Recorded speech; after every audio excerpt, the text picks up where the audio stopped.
Hello, N4HNH here. Why am I holding a balloon? Well, I was involved in a rag chew discussion earlier in the week with some friends that I tend to chat with every now and then on 75 meters in the morning. And we Elmer some of the younger hams and even a couple of extra class hams that are in there with us, and the subject of antenna gain came up. One of the gentlemen was wanting to understand antenna gain, so I had this idea to use a balloon to discuss antenna gain with you, my friends out there who watch my channel. I had to maybe talk them through it over the air, but here I can illustrate it. So you probably remember from the tests the term isotropic antenna, which is the imaginary antenna that is equally radiating in all directions. So if your rig is putting out 100 watts, it's actually is evenly distributed all around. Well, the problem is that let's just say that this is the tip of the antenna and this is a vertical, could be VHF or HF. You don't want signal warming the clouds, as they say. Going up here, that's signal that's wasted. So what if we could redirect that signal more toward the horizon? So the antennas are designed in such a way that they will do something like that. Now you'll notice what I'll call the belt of this going around the side here. You'll notice when we push the signal that would have gone to the clouds straight up down toward the horizon, it actually, and if you look at this, expands out. I mean, you can see this on the charts, of course, the antenna plots. But that's what we're doing. We're not really creating new gain, as it were. We're just taking signal. So the isotropic is zero gain. Think of it that way. But what we're doing is we're saying we're going to take some of this signal here that's warming the clouds, and we're going to push it out there. And so that then creates gain.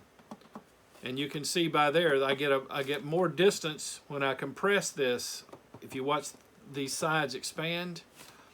So that's how we get antenna gain. Now, the more that we do that, and that's when if you see, by the way, be very careful when you're looking at antennas to purchase one and you're looking at gain figures.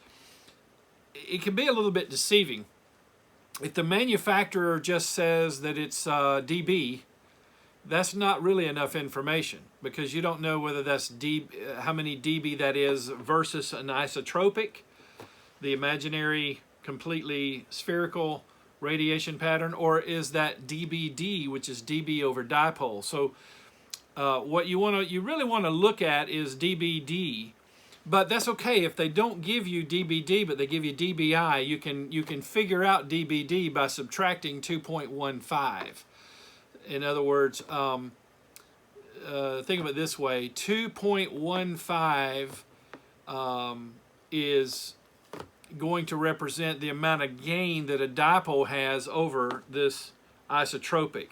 Now, how does it develop that gain? Well, let me see if I can illustrate this way. I'm going to squeeze it here in the middle. So when you go out there and you make your own wire dipole, see if I can get this to compress the way I want it to here. So let's say that my fingers here that are squeezing in the middle, that's your wire. So your wire is running this way. Well, so you're gonna mount it horizontal, and there you go. So you can see that broadside to the direction the wire is running, you have what we call lobes. See there? And we call that more or less the figure 8 pattern. So that would be a typical dipole. Now that's a typical dipole cut for one band. You gotta be careful about that. It gets different when you use an antenna that's cut, say, for 80 meters, and you decide you're going to use an antenna tuner and force it to work on 20 meters. Okay, you then will develop more lobes. In fact, if you want to do some interesting research, research the doublet antenna. I use one myself, and it will have multiple lobes, and the higher in frequency you go, it'll get even more lobes. Now, but remember, look, just with 2 lobes here, look what's happened to our imaginary isotropic antenna. So again, let's make it a horizontal antenna. So my signal, let's say that this is that direction is west, this direction is east. So my signal is going north and south more so than it is west and east. And that's why some people will, if they have the real estate, they will put up another dipole cut for the same band, but they'll turn the wire the other way. And it can be fun to do that. I've done it with 15 meters years ago. When I first started out in 1982, I built 2 15-meter dipoles, flat-topped, and I had them perpendicular like that, and I could switch between them with an antenna switch. And what's really cool now is MFJ makes a thing. It's really for noise cancellation. It's called the MFJ 1026. I don't know that I should be advertising for MFJ, but I got to tell you this. It allows you to hook 2 antennas to it, and the idea is that those antennas are receiving, say, power line noise, and it's got the ability to do phase cancellation. So you take the noise that you're hearing, you got it on both antennas, right? Well, one of the antennas is your noise receive antenna, and through phase cancellation, you can null out the noise, and it really does work. But you need 2 antennas, both outside. It comes with a telescopic thing. That's about useless unless your noise source is maybe a computer, something in your house. But let's say that you don't have any noise problems. I used to have noise problems, so I had one, but the power company finally took care of it for me, and so everything's good now.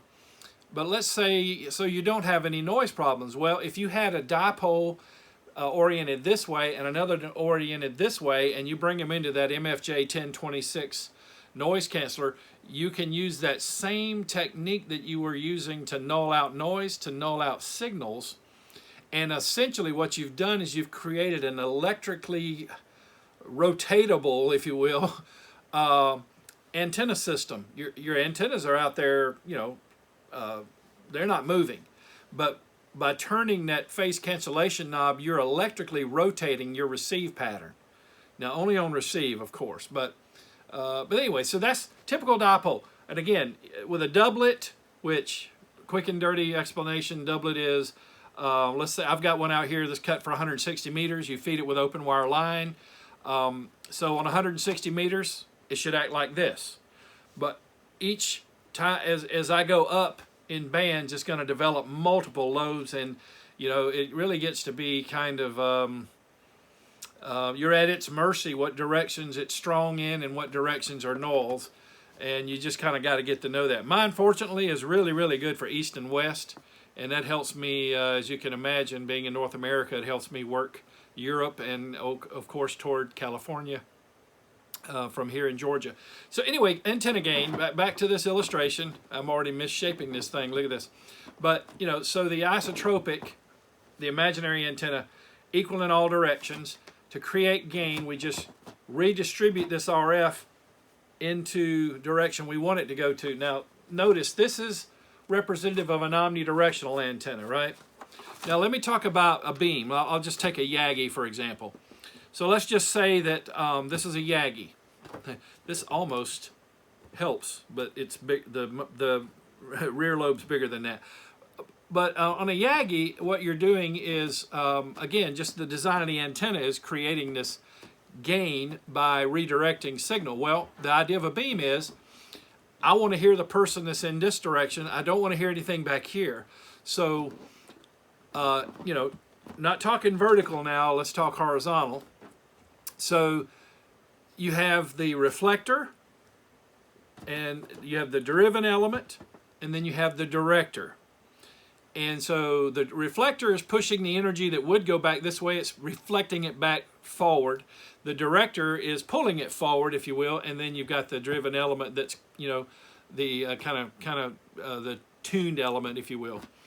And as a general rule, but you know, it varies according to different people's designs, but as a general rule, the reflector is 5% longer than the driven element, and the director is 5% shorter than the driven element. And if you have another director, like a 4-element beam, it's even shorter than, you know, than the one before it. So So what a Yagi's pattern would be, let's take the balloon and I'm gonna, this is very crude, but you know, maybe you can get the idea.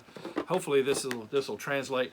So with the Yagi, you're gonna wind up, ideally you wind up with something, well, ideally you'd wind up where you wouldn't even have this lobe, okay? These are called lobes, but you want most of your gain up forward, but the way a Yagi works, you do wind up with some gain, residual, leftover, whatever, toward the rear. Now, depending on the number of elements, the frequency you're on, you could have 3 what we call minor lobes back here, and then the middle is a null. So imagine this is horizontal right now. We're looking straight down at it. So there's the direction I'm receiving from. The side, let me do this a little better. So the side here are, the sides are going to have a deep null. And that's why you'll notice if you have a beam as you rotate it, again, let's pretend we're looking down on it. So we're rotating here. So let's say you got a signal, you're working a guy, or you hear a guy here, but you're trying to work a guy over that way. You rotate your beam toward the guy you want to work, and that's great. He starts coming in stronger, but you also have this guy now into your side null, and that's good. But if you continue to rotate, if you're going to work a guy over here, now the problem is you're working this guy in this direction. This signal back here is going to be a little bit stronger because there is a bit of a lobe back here, okay? That's just a very crude illustration, but that's a little bit of a view of how a Yagi would act. Now again, you know, there may be 3 of these back here, so which means there's even some other small nulls there. But as a general rule, that would be the pattern of a Yagi. And of course, the more elements you have, then you begin to even do this with the major lobe. You begin to squash it down and pull, and you know, it pulls the same stunt that we did earlier, where the more we squash it in that direction, we compress it, we get a tighter pattern here. In other words, we have a very narrow width on our receive, which can be a good thing. There's a gentleman here in the Atlanta area who has twin 13 element 2 meter Yagis on a boom, and I've worked him in my vehicle, and he's always full scale, but about every 2 miles he has to rotate his beam. That's how tight his beam width, as we call it, is. So there you go. Using a balloon to illustrate antenna gain. Just remember, we're not really creating something that wasn't already there. We're simply reallocating it. So, you know, we don't want to warm the clouds, so we're going to, here's that vertical again. So we're going to take this energy, concentrate it down toward the horizon, and it creates gain. And the gain is illustrated as the balloon squats out more in toward the horizon there. And remember, that also does something called, it lowers something we call the takeoff angle. And the lower the takeoff angle, if you think about it, the more you hug the curvature of the Earth, the further that signal is going to travel before it hits the ionosphere and refracts. And therefore, that gives you a greater distance. So one other thing, let me say, if you're a part of a rag chew session on 75 meters and you intentionally want to work people in your own state, the imaginary isotropic wouldn't necessarily be a bad thing, because your takeoff angle in this case is high. So you're going to go up and you're going to hit the ionosphere at such an angle that your signal is going to refract back down close in. So some people intentionally build an antenna for that. You'll hear it referred to as NVIS because you know, they're really wanting nearly vertical radiation. But for DX, for range, you want a lower takeoff angle, so you hit that ionosphere way out there, and then your refraction is then going to even go a further distance. Okay, so I hope you found the video informative and helpful here with the little balloon discussing gain. And again, let me mention I have created a Patreon account, so if any of you care to help a few dollars a month here to fund the channel, so I can continue to do reviews and get more stuff that I can create tutorials about, I would appreciate it. Every little bit helps. You can help out by going to www.patreon.com/my call sign N4HNH. So okay, 73, and thanks for watching.